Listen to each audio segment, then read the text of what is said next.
Good morning. It's Labor Day. Had a good rain last night, so it's nice and cool this morning. But I thought I'd do a post related to Labor Day, and in particular, talk to you for just a few minutes about this idea that got started about 300 years after the church was formed. And the thought was that there's two kinds of life. There's the perfect life and there's the permitted life.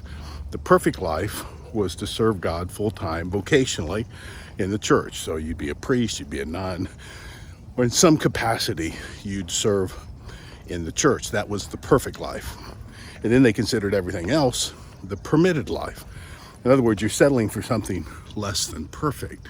And they taught that your job, whether you were, a farmer or a teacher or a cobbler or a blacksmith, that was permitted but not perfect.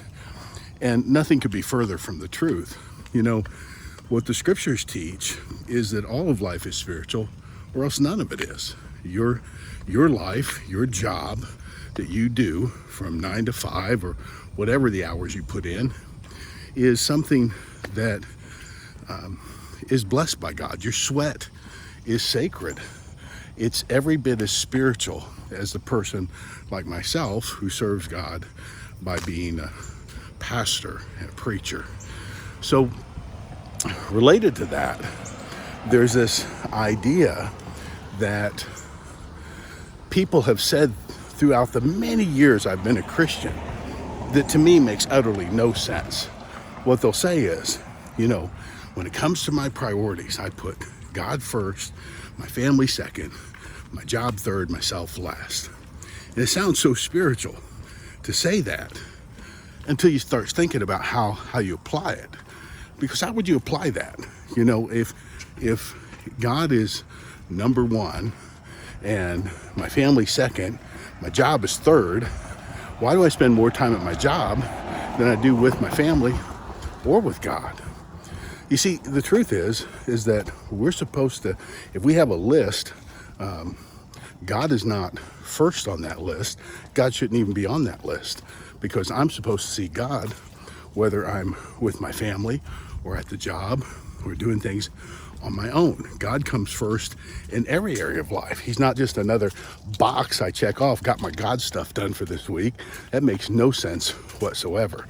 So if I seek God first in all that I do, that means in my work, in my job, in my 9 to 5, that I put him first.